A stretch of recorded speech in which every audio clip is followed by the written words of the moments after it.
QRZ. Mike Romeo 0 Juliet Charlie Foxtrot. Wow, look at that. Now that's a lovely signal there. It's quite nice to hear someone that's not stuck in the same tone. My voice has been on the same tone, I think, or I'm hearing the same tone for about the last 2 hours, I think it is now. So quite nice to hear someone sprightly there. Well, you're a lovely signal coming in at Bury Smedland here. My name is Darren. To yourself? Yeah, Mike 0DCX. This is Mike Romeo 0 JCF. Name is Mark this side in Sidcup in Kent. So we're not a million miles away, Darren. And you've been peaking. I've just been listening to your last conversation. Peaking 5 and 9 with a little bit of QSB. I think the lowest you went was S7. Using a 90-foot long wire here. And the radio is a TS-830S. 100 watts, and what have I missed? Have I missed the antenna? Oh, it's a TA830S, 100 watts into a long wire antenna, 90 feet long, an MC50 microphone. I think I've got all the information there, Darren. Back to you.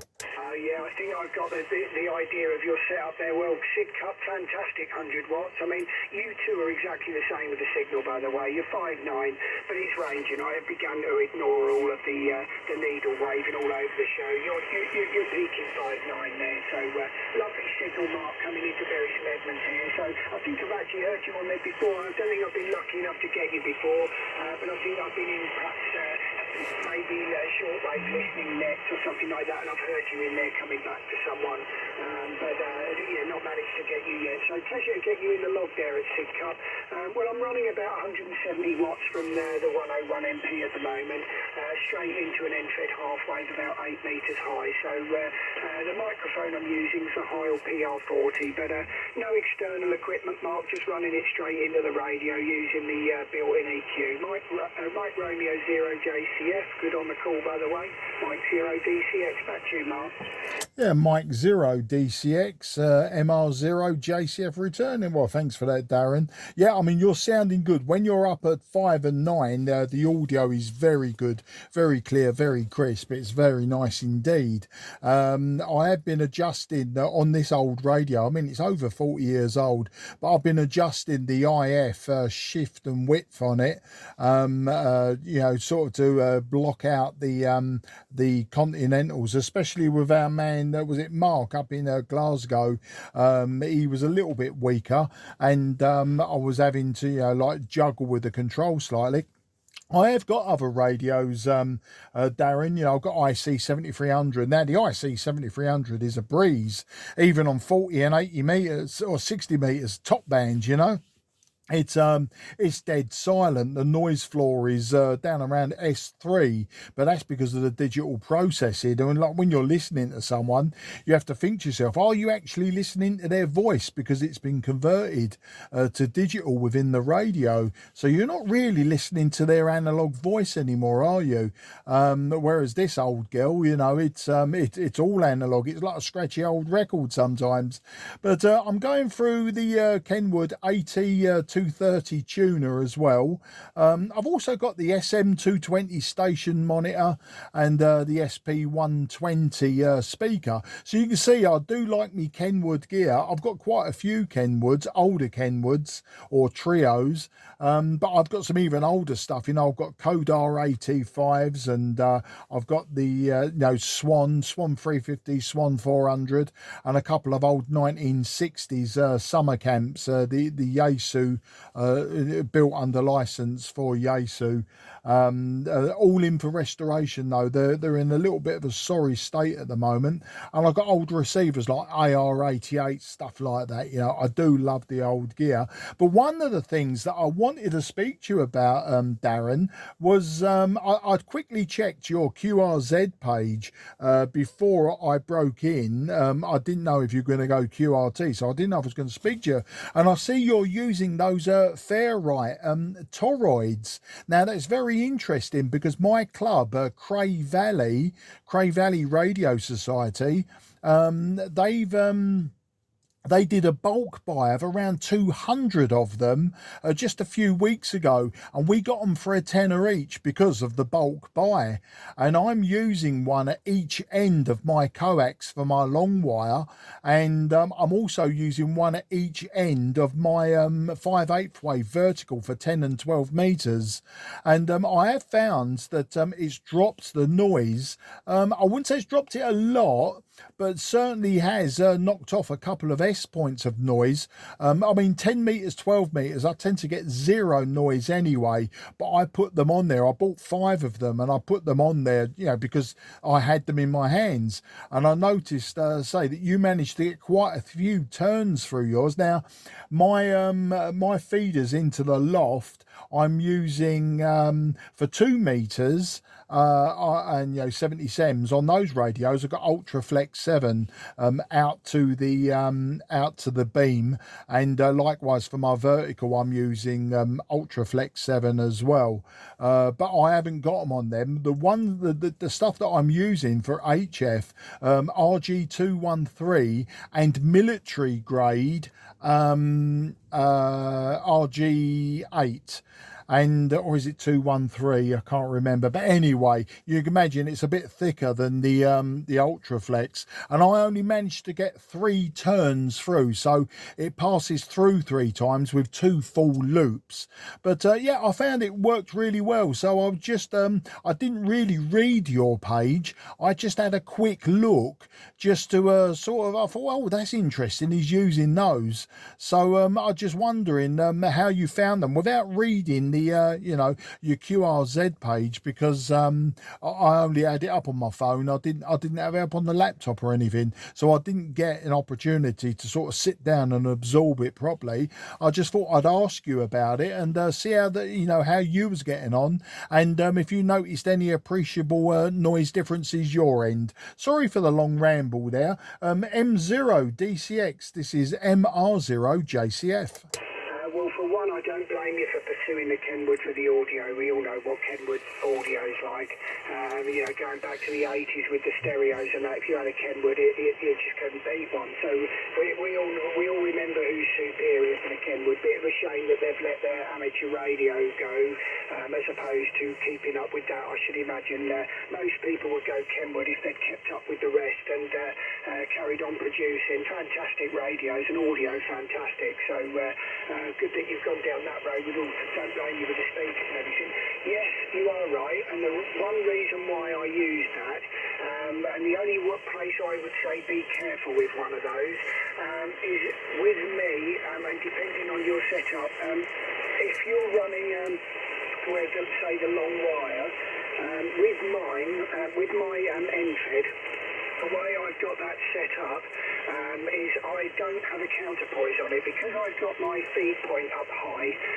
It's on the top of a J-pole above the roof. Now, unless you run a wire from the counterpoise position straight down, I don't really, I can't do that, because I didn't want to see a wire run down the wall.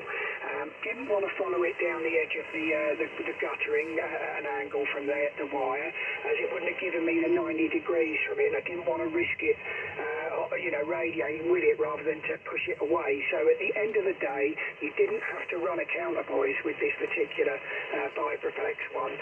It worked without one, but to do that, you had to run at least 25 metres of coax back to the shack to run it out, as it uses the coax back towards the shack as obviously a bit of a counterpoise, I suppose, at the end of the day. Now, if you put one of those the shack end, you'll be fine. But if you put one of those nearer the antenna, then you're not allowing it to use the actual coax as a big enough counterpoise, and it'll put the SWR up. And the only reason I found that out was because I've got a place here where I thought I would be okay to use it, which was around about the 10 metres before it come into the shack, as I'm running about 35 metres of coax to my NFED.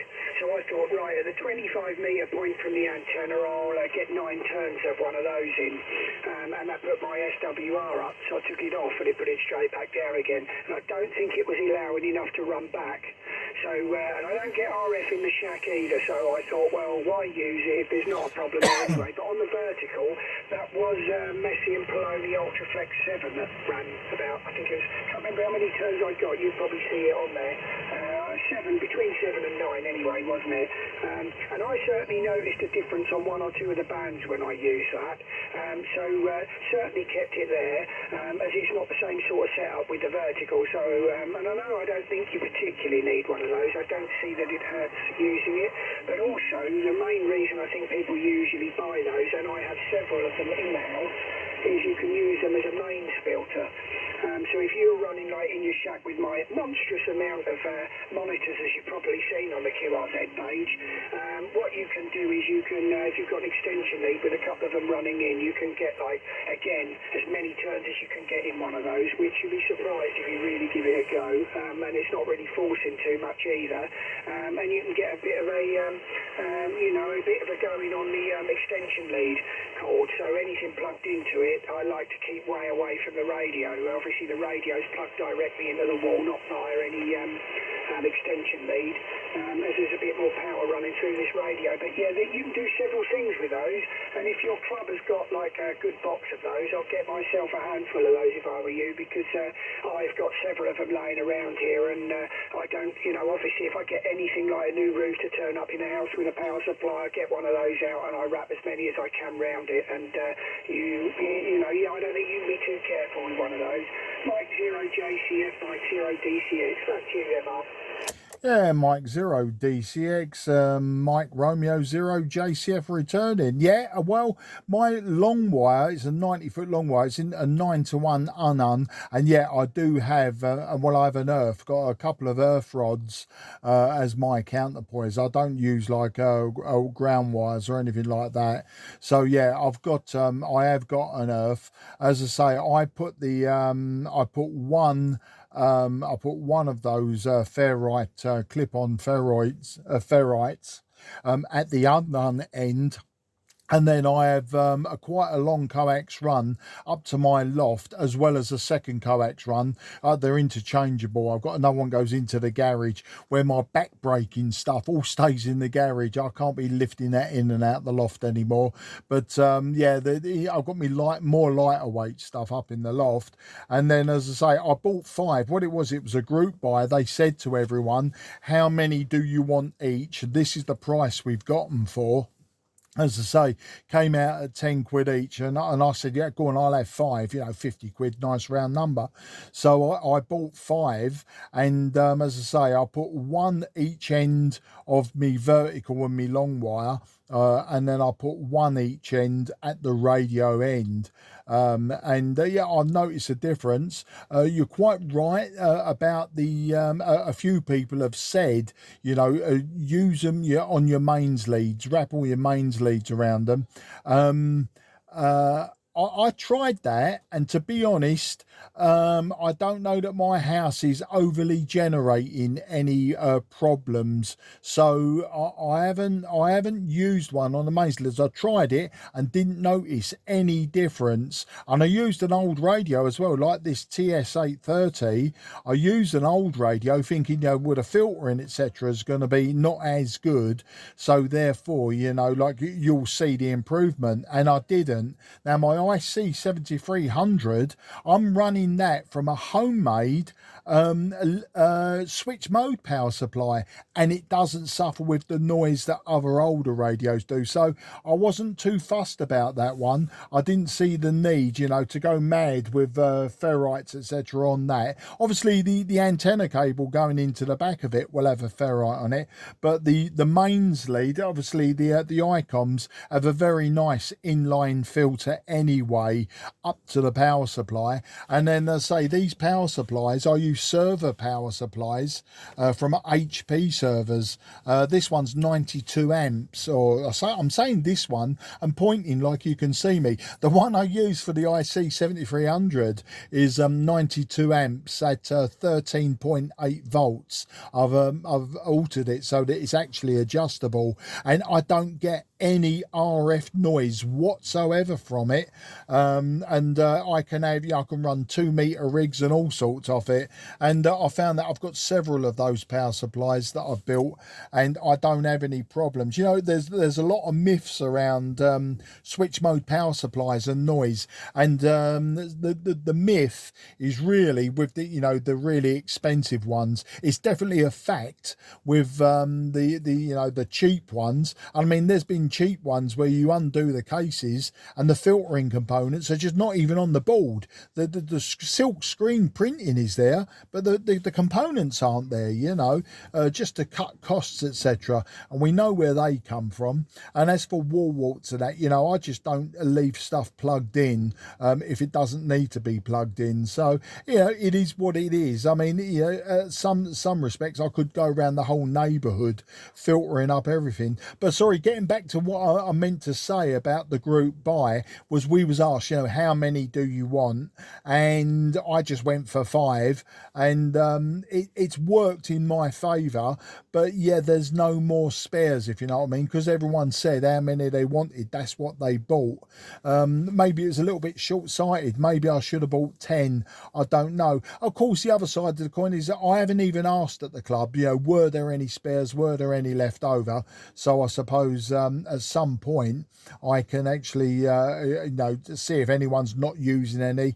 But to be honest, the way I've got it set up at the moment, it's better than it was. And as I say, trying them on various mains leads, and that made no difference. So I think I'm in a good place at the moment. And let's face it, I'm using 40 meters in the evening. I mean, if you can use 40 meters, 60 meters and 80 meters in the evening and work all of G, Ireland and the continent, then I think you're doing all right anyway, especially on old radio gear. Another big ramble for you there, Darren. M0DCX, this is MR0JCF.